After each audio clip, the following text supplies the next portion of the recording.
Good afternoon, one and all. We are here to welcome Mr. Tareque Laskar. I will start with his short introduction.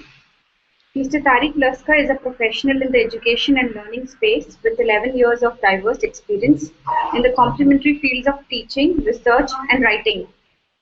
Currently, he is a research assistant at the Fox School of Business, Temple University in Philadelphia, and associated with Business and Economy magazine as roving editor, special affairs. He has also been a consultant, writer, trainer associated with Asia's largest quizzing and knowledge company called Greycaps India. With Greycaps, he helped research and write a book on finance aimed at introducing young students to the world of economics and finance as a part of the project for the National Stock Exchange. Apart from that, he has taught as an adjunct faculty with some of the most foremost institutions in Bangalore, including IFIM Business School, Jain University, IIPM, the National Institute of Management Excellence, in the areas of managerial and macroeconomics, quantitative techniques, statistics for business and service operations management. He blogs regularly on movies, sports, and economics. Welcome, sir, and we are here today Thank to you, Deepika. discuss. Uh, yes, sir. We are here to discuss on the topic, the take on Indian economy. What are we expecting from the corporate sector post results 2014, and how will its effect be on the MBAs or the future MBAs from a few years from now? So I give Yes. up, sir. You may start speaking now, sir. Okay. All right. So, as we all know, this has been a pretty massive result in favor of the BJP, and we have now seen that they have emerged with kind of an absolute majority. What corporate India mostly is expecting out of these results is seen in what happened to the Sensex the day of the results. We saw it jump 25,000 in terms of points. And then later on in the day, it came down a bit, but the message was loud and clear that they were expecting a very pro-business government. So a couple of the most important things that are going to probably immediately happen or corporate India expects to happen is that reforms, economic reforms, which had kind of slowed down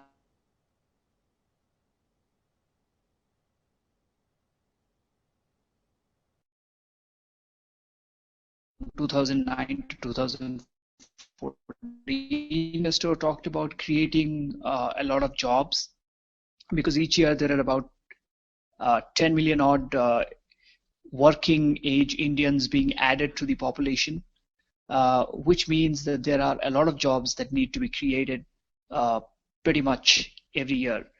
So this would mean that they would look at sectors like infrastructure, pharmaceuticals, IT, finance, etc., where they would want to encourage a lot of investment. And if that's the case, then you can expect companies to make fresh investments now, which kind of had stopped during the 2009-14 period, mainly because of two reasons. One was the slow level of reforms, and the other reason was, of course, the economic crisis, which had affected economies across the world. So if you're an MBA aspirant right now, or if you are kind of doing your MBA, or if you're just about to finish your MBA, this is actually not a bad time to be on the job market, because there are likely to be fresh recruitments. There are likely to be companies are likely to be more optimistic, and apart from all the things, sentiment drives a lot of recruitment procedures. So sometimes if companies are optimistic about the future, they start recruiting more people. So it would definitely be a great time to be a fresh management graduate in India at this point, looking forward to what the government might bring. It might not be immediate, but it looks like companies, especially in the emerging sectors like your pharmaceuticals and IT and finance, would be the heaviest recruiters, because they're really expecting a whole set of reforms from the government right away. So I would think that that's where we're at right now. That's one of the reasons to be hopeful.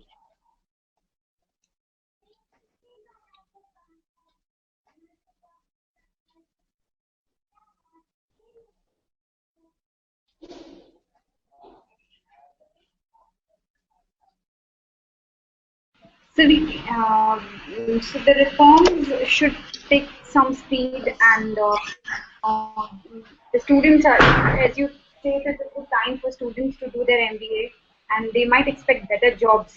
So we have had some questions also. So shall we Right. take our call on the questions, or have more to discuss? Sure. I think we'll let the questions kind of drive the discussion. That would be easier. Right, sir. So we have a question from Mr. Anand Vadikar. Will it be more of Right. economics than politics in Modi government? Uh, that's a good question. It looks like it is more of economics for the moment. There is one of the advantages they have is that having quite a majority in the lower house of parliament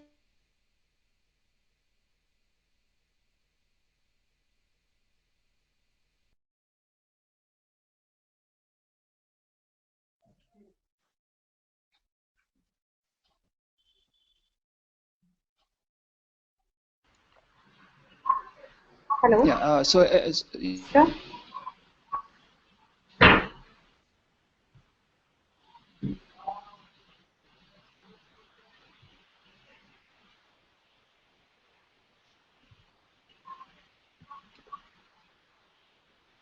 Hello. So, we seem to be having a disruption in the connection.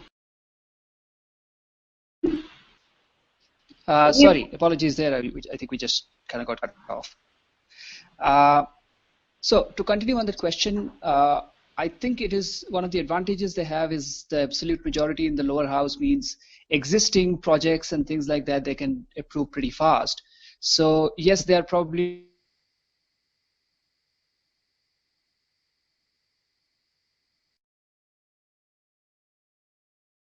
I would because development has been the main concern and the issue that they have been discussing.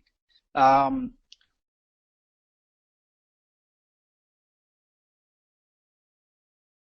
Politics has always been the case, but the BJP has been known as, and the NDA has been known as historically a government which is more pro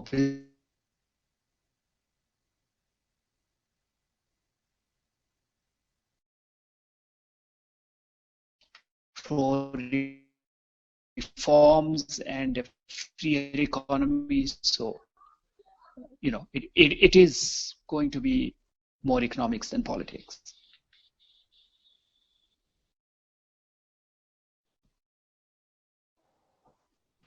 okay. So we expect a mix of economics and politics here with the new Modi Sarkar. Now going on to next question. Do MBAs from not very reputed MBA colleges see better jobs? The scenario in tier 2 colleges is really bad, and students Yes. with very low rates of placements happening, and all the melodrama happening in the B schools, tier 2 B schools especially. Do we see better job options for such candidates? Okay. Okay.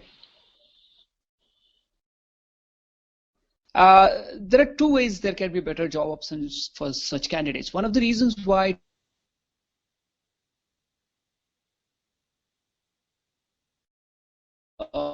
schools kind of struggle is because of networking.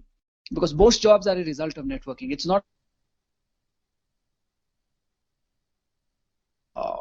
uh, demand for skilled uh, potential managers, but there is probably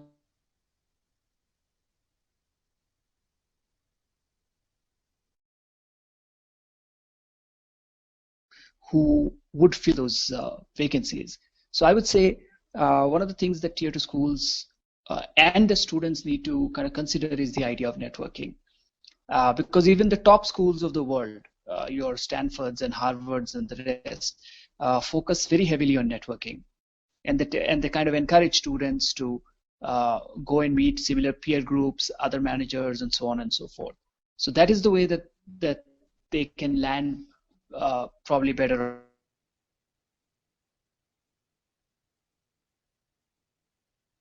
internships, probably attending conferences and things like that, where they can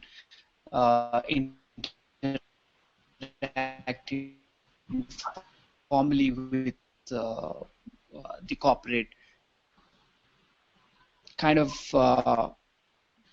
try to ask the school on these lines, or take initiative and try and see where they can actual offline uh, let's say platforms. You have a lot of ways to do that. I know of a lot of students who have gotten good job offers because they have gone and connected with a lot of people at the right time. So that would be that they could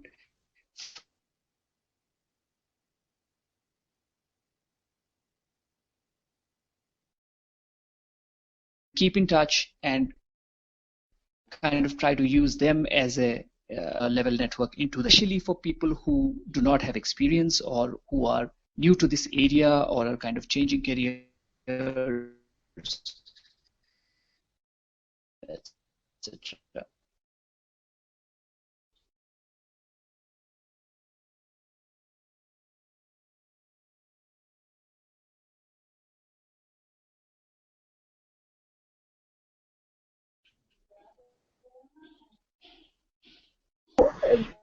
The students are kind of more dependent on the placement agencies, and it's time for them to go out into the area and do their own networking and find their own jobs.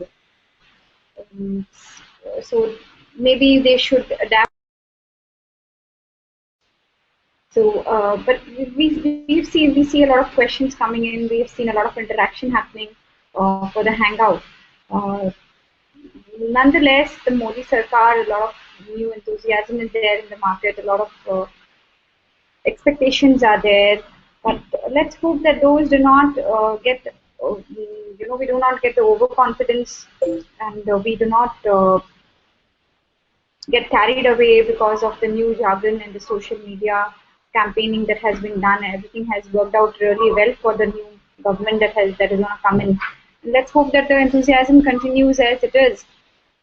So there are a lot of other changes that we are expecting. Will we have those golden years of economy coming back as it was in the 2003-4 or 2007-8 economy? Will the economy boom again?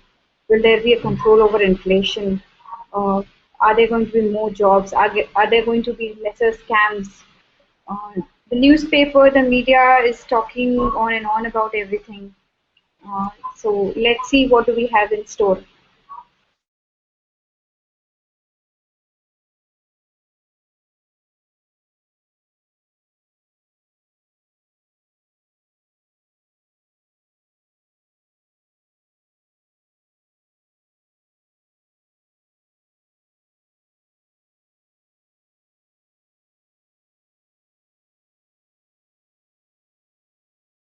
So in the meanwhile, we have there seems to be some connection issues. In the meanwhile, we'll discuss the questions that we have. We have a question from Mr. Vasu who's asking, is PGDM in financial markets offered by MSc NIFM better than a plain MBA finance? We'll have to see. There are a lot of factors which goes into deciding such things. So we have the professor with us Okay. again, who will maybe give us better ideas. Yes, sir. Yeah, so I think we were in the middle of the question about better opportunities for students from tier 2 schools. So basically the key word there is networking. So they have to kind of create that network, especially when they're in school. And most of the times what happens is maybe the school doesn't do enough to create networking opportunities. So in which case they have to look for other options. One idea that I suggest is trying to get a kind of a mentor from the industry or faculty or anybody senior who can kind of connect them better to the industry and maintaining kind of a informal communication. Strongly believe that students who are there in all schools are qualified enough to fill them. It's not like the students of tier 2 schools are any lesser or less competitive than the ones in the top tier schools.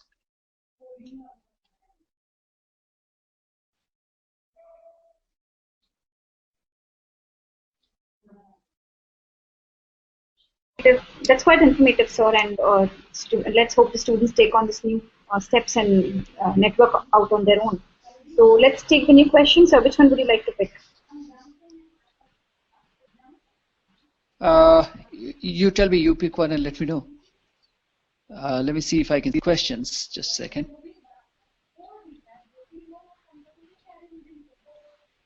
So there's a. Yeah, you can probably go ahead and pick one. Right. Okay, so it's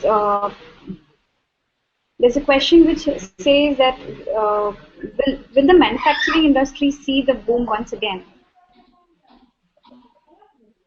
The manufacturing industry. Okay. How I see the manufacturing industry going is that it is the industry that should create these extra millions of jobs that we are talking about, or that the government, for example, is promising now that the NDA government has come to power, and it will need a boost to the manufacturing industry to actually go ahead, because the economic growth this year was just about 4.5%. If you're looking to bump it up to 6 and 8%, most of the growth from manufacturing, because that's a sector that's been hurt the most. So I would think yes, because there is going to be a lot of projects which are going to come, which would be very manufacturing focused, I believe. So that way, yes, it should see a revival, and a pretty major one going forward. Right. So the reforms should play a role in it, because if the reforms change or if they become they attract more of FDI, definitely the manufacturing industry should see a boom. Am I right, sir? Exactly. Yes, and couple of changes to the labor laws and things like that, which have been long pending and have not been done as yet. So things like making hiring and firing of workers easier, aligning the labor laws more in line with more standardized global laws and so on. Those things should actually help, especially along with the FDI, like you mentioned. Right, sir. We have a next question from Mr. Bhaskar. He's asking, performances in the BJP-led states have shown better performances, and in Gujarat especially, the unemployment rate is less than 1%. Will Modi be able to extrapolate the figures at central level?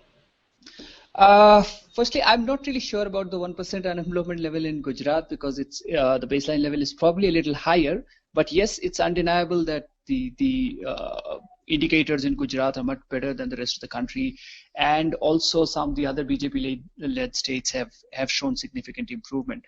To expect, for example, a Modi-led government to immediately translate it throughout the entire country would be a little ambitious, mainly because unemployment has its own peculiarities in different regions.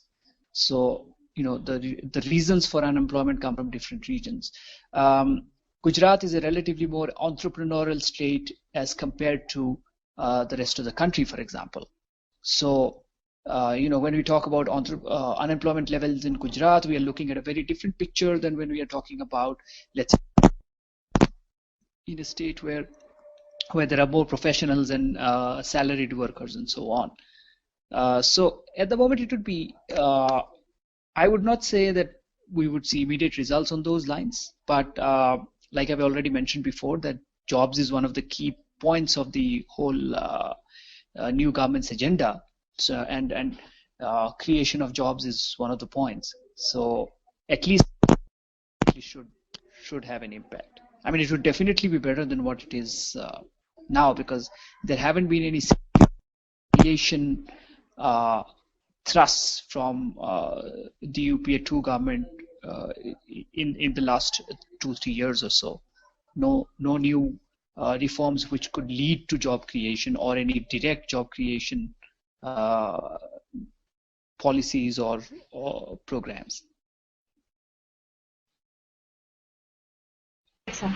Yes, that's quite informative, and yes, we have our hopes on. Now, the stock market touched new high on 16th May. It indicates investors' confidence in the new government. Will we attract higher amounts of foreign inflows, and what impact can we see on job market or the stock market, and how will it trickle down to MBAs and management fraternities? Right, that's a good question. So already the reaction of the stock market on 16 May kind of suggests that naturally investors are excited about what's coming ahead. I would say foreign investors definitely would be interested because they have been waiting for some kind of movement to happen on removing some of the shackles on FDI and other foreign investment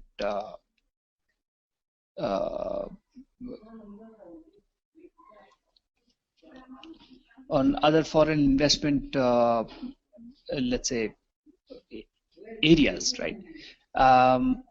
So what I would really expect is that we would attract more FDI, primarily because some of the pending projects which have not been approved so far are most likely to be approved pretty quickly, let's say within the first year of the government or so.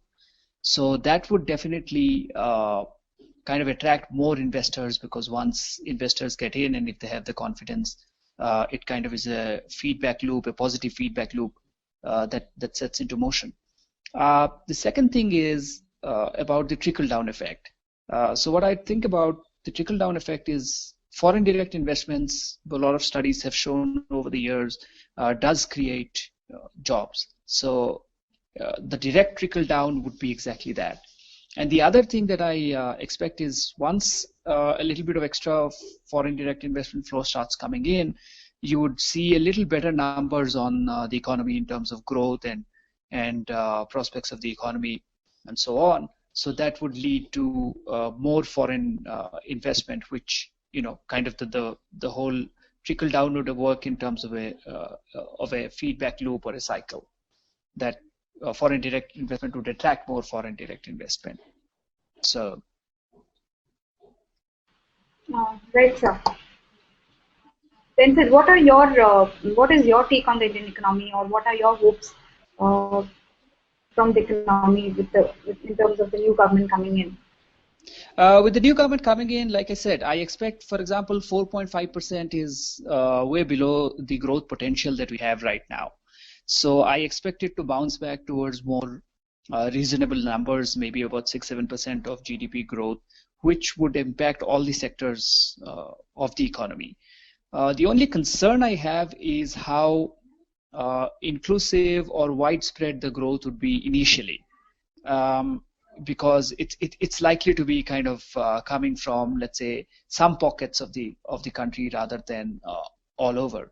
But at the same time, I think that's just something that will happen in the first year. If the government sticks to what they have laid out as the plan, and if they have the right personnel for the jobs in terms of the whole cabinet, I expect this could be a period of pretty good development, especially going about 2-3 years from now. So I would a lot of the reaction we have seen, Deepika, is that people have gone and absolutely euphoric, thinking that all the problems would be solved at the touch of a button because the new government has come in. And we all know that that's not really realistic. So what I really expect to happen is we should not be judging this government based on, for example, a couple of quarters of performance or a year of performance. We should really be looking at a 2-3 year horizon and see what they really fundamentally do to the Indian economy. As long as they do not, let's say, dismantle too much of the development infrastructure, in the sense the programs for, let's say, the poorer sections and so on, I think they should be able to deliver broad-based, inclusive growth, which could grow the economy. Because if the economy is to grow at 6-7% a year, just growing the urban areas would not be enough. You would need growth in the rural areas too. And this is where one of the points I find interesting of the new government is that they're talking about creating 100+ cities.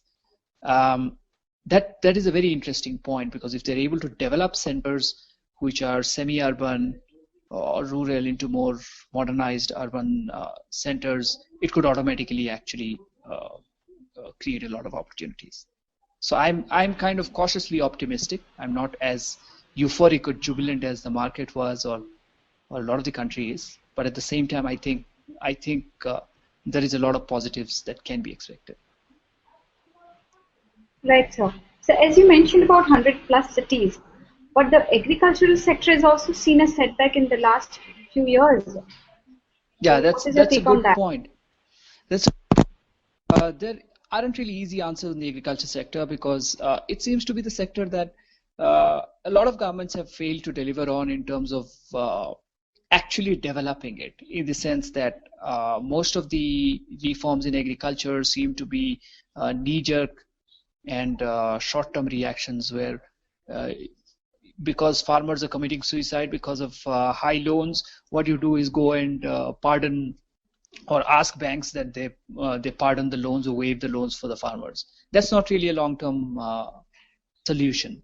So what I would hope for is a focus more in terms of, let's say, creating markets for agricultural products, because that's one area where we are lacking. We have the public distribution system, and we have the government controlling a lot of those parts, but unfortunately they're not able to deliver a kind of a proper market where the farmer can interact directly with the seller and get better prices. Essentially, the money is going in the pockets of the middlemen there. And these minimum guaranteed prices and things like that sometimes hurt the farmers more than they help them.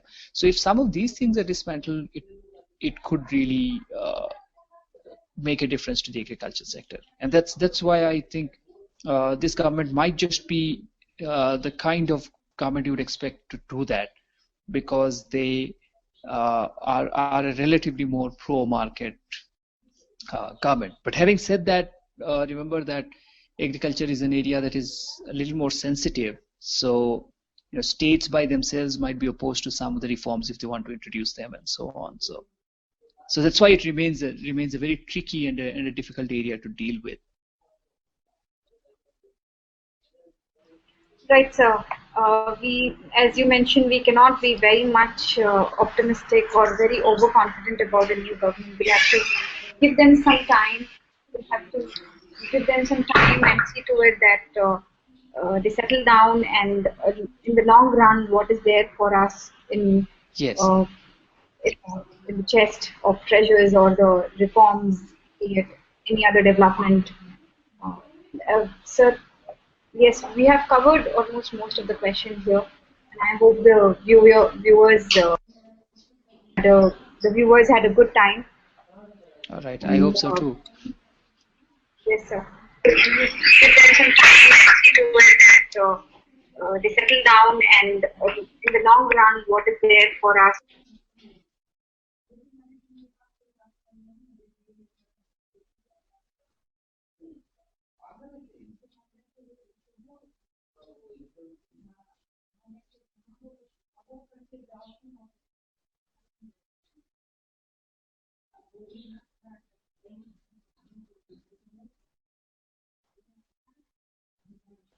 So let's hope that the government does well, and thank you so much for your time. No problems. We have Pleasure to be here. you have covered a wide perspectives, be it from inflation to FDI to